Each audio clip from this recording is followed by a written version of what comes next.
अस्सलाम वालेकुम स्टूडेंट्स। मैं क्रिसेंट एकेडमी के प्लेटफॉर्म से ज़ुहैब अब्दुल्ला। आज जो हमारा मैथमेटिक्स का टेस्ट कंडक्ट किया गया है उसके डिस्कशन पे कुछ बात करेंगे।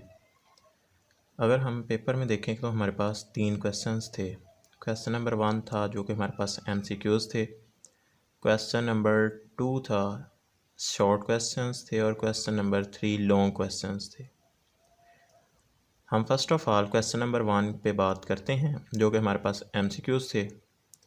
और आई थिंक सो कि ज़्यादातर जो स्टूडेंट्स हैं वो मैथ में MCQs को ज़्यादा टिपिकल समझते हैं, तो हम उन MCQs के आंसर के साथ साथ उनका जो सल्यूशन है आंसर का उस पर भी बात करेंगे। तो आइए हम इसके ऑप्शंस के जो करेक्ट आंसर्स हैं उनको देखते हैं। तो फर्स्ट ऑफ ऑल जो हमारे पास आंसर्स के क्वेश्चंस हैं आपको स्क्रीन पे नज़र आ रहे होंगे। तो पहला जो ऑप्शन है उसका ऑप्शन होगा D, odd numbers. Second MCQs जो होगा उसका भी ऑप्शन डी है, एडिटिव इनवर्स। थर्ड MCQs है उसका ऑप्शन है ए, यानी आंसर उसका 1 है। MCQs नंबर 4 का जो ऑप्शन होगा वो बी होगा, फार्मूला आपके सामने है। और MCQs नंबर 5 का जो ऑप्शन होगा वो ऑप्शन डी होगा। इसी तरह जो हमारे पास MCQs नंबर 6 है उसका जो ऑप्शन है वो सी है। आइए हम देखते हैं कि हमारे पास ये ऑप्शंस अगर हैं दुरुस्त हैं इनका सल्यूशन क्या है। तो फर्स्ट ऑफ ऑल हम बात करते हैं फर्स्ट MCQs पे। फर्स्ट MCQs जो है उसको अगर हम देखें उसका जो MCQs था वो था हमारे पास था number 1 is a prime number, irrational number, even number, odd number. तो यहाँ पर बच्चे जो हमारे पास ऑप्शंस चल रहे हैं इसमें बी भी नहीं हो सकता, इर्रेशनल भी नहीं हो सकता, इवन भी नहीं हो सकता। ऑप्शन ए को मैंने क्यों प्रायोरिटी दी साथ ऑप्शन डी के। ऑप्शन ए पे अगर हम बात करें तो कुछ स्टूडेंट्स ये समझते हैं कि हमारे पास जो प्राइम नंबर A1 है वो हमारे पास प्राइम नंबर क्यों नहीं है, होना चाहिए क्योंकि ये अपने टेबल पर डिवाइड होता है। तो स्टूडेंट्स अपने टेबल पर तो डिवाइड होता है लेकिन जो प्राइम नंबर्स की दूसरी प्रॉपर्टी है उस पर पूरा नहीं उतरता, क्योंकि जो हमारे पास प्राइम नंबर्स की दूसरी प्रॉपर्टी है वो ये कहती है कि हमारे पास जो प्राइम नंबर होगा उसके जो मल्टीपल्स होंगे वो 2 होने चाहिए और दोनों मल्टीपल डिफरेंट होने चाहिए। मसलन अगर हम 1 का मल्टीपल देखते हैं वो सिर्फ और सिर्फ 1 होगा, फिर ही आंसर 1 आएगा, अदरवाइज आंसर 1 नहीं आ सकता। तो इसी तरह मैं अगर बात करता हूँ 2 पे, अगर मैं 2 में देखूँ तो हमारे पास 2 मल्टीप्लाई बाय 1 ये किसके को लाएगा, 2 के। देखें अब 2 हमारे पास प्राइम नंबर कहलाता है। क्यों कहलाता है, देखें अपने टेबल पर भी डिवाइड हो रहा है और इसके जो मल्टीपल हैं वो 2 डिफरेंट नंबर्स हैं। मसलन एक खुद अपना मल्टीपल है और दूसरा जो है वो 1 है, तो लिहाजा ये प्राइम नंबर होगा। लिहाजा जो प्राइम नंबर्स की सेकंड प्रॉपर्टी है वो भी पूरी होना ज़रूरी है कि हमारे पास जो प्राइम नंबर होते हैं उनके 2 मल्टीपल्स होते हैं। तो लिहाजा इसका जो ऑप्शन डी होगा ऑड नंबर वही बेस्ट ऑप्शन है। अगर हम बात करें MCQs 2 पर तो उसकी जो स्टेटमेंट है वो ये है कि हमारे पास the property use in the equation 2 + -2। तो लिहाजा जो इक्वेशन दी गई है हमारे पास ये थी MCQs नंबर 2 की इक्वेशन 2 + -2 = 0। तो ये कब आंसर 0 हो सकता है, तो पहला उसने ऑप्शन दिया है कम्यूटेटिव, ये तो नहीं हो सकता। एसोसिएटिव ये भी नहीं है।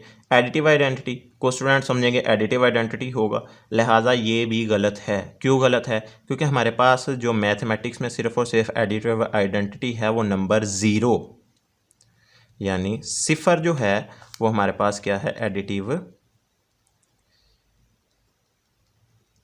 आइडेंटिटी है।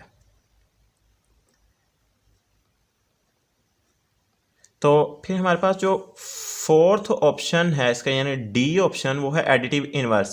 तो एडिटिव इनवर्स हो सकता है क्योंकि एडिटिव इनवर्स क्या होगा, एडिटिव इनवर्स अगर हमारे पास नंबर 2 है तो इसका ऐसा एक नंबर इसमें ऐड करें जो इसको 0 कर दे, तो वो सिर्फ और सिर्फ -2 ही होगा जो इस इक्वेशन को क्या कर देगा, 0 कर देगा।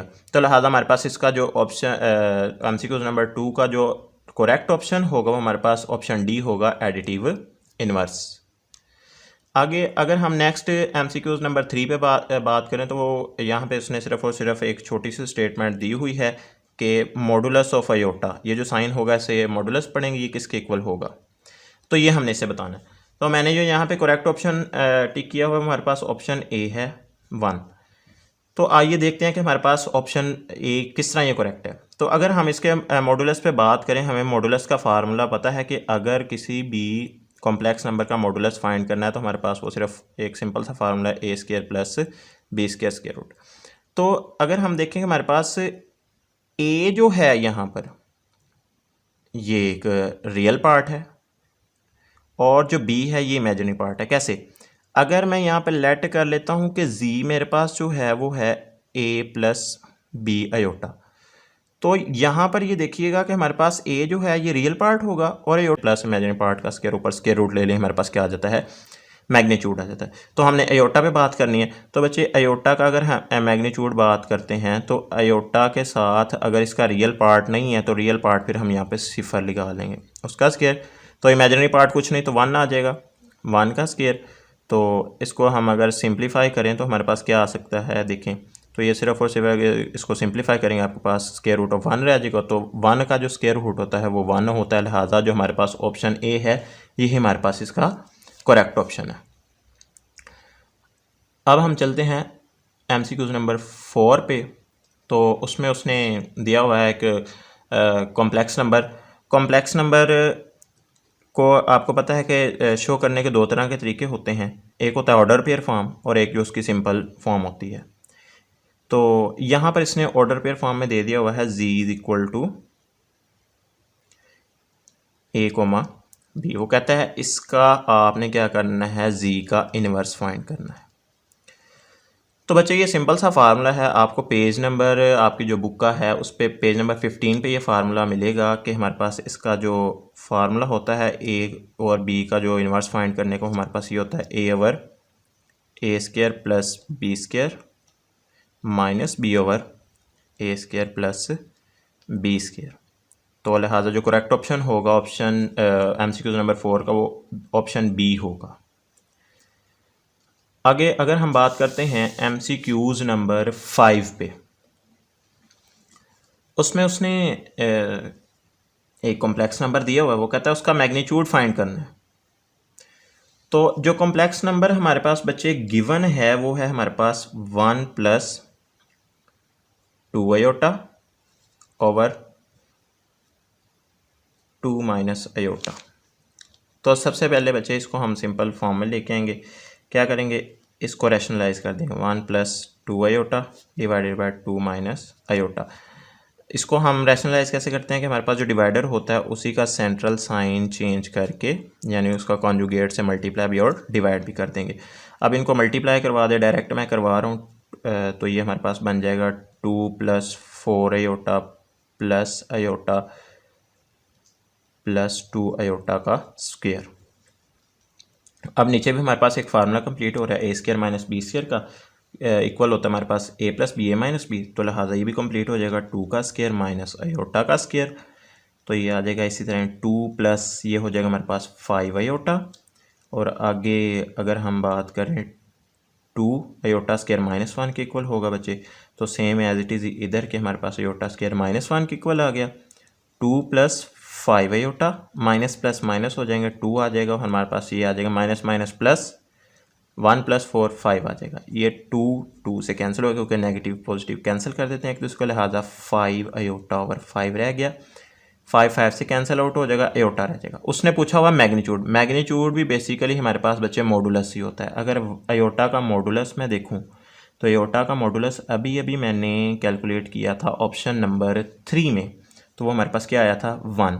तो लिहाजा जो इसका करेक्ट ऑप्शन होगा वो ऑप्शन डी होगा, लिहाजा कौन सा 1। आगे हम बात करते हैं MCQ नंबर 6 पे।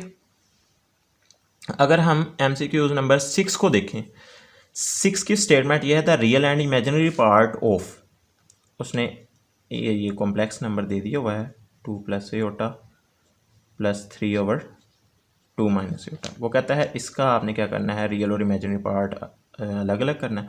तो लिहाजा इसको सॉल्व करना पड़ेगा बच्चे।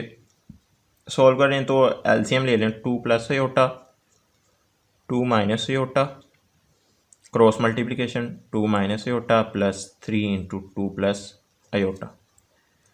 2 minus iota as it is आ जाएगा, 3 को अंदर मल्टीप्लाई करवाएंगे, 6 प्लस 3 अयोटा।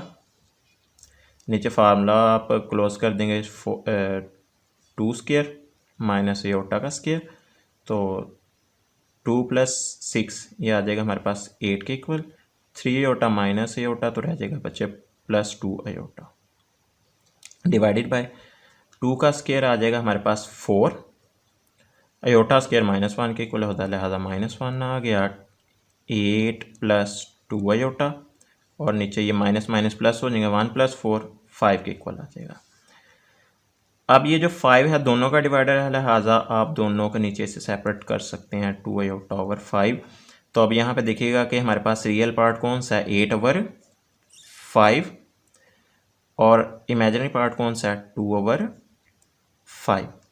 तो लिहाजा इसे मैंने ऑर्डर पेयर फॉर्म में, हमारे पास जो ऑप्शन बनेगा वो ऑप्शन नंबर सी बनेगा।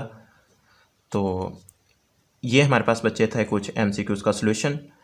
आगे जो ना क्वेश्चन नंबर 2 है और क्वेश्चन नंबर 3 है, उसका जो आपके पास आंसर की है, यानी कि इन क्वेश्चन का सॉल्यूशन वो आपको अवेलेबल होगा हमारे व्हाट्सएप ग्रुप में, या आपको व्हाट्सएप हो जाएगा।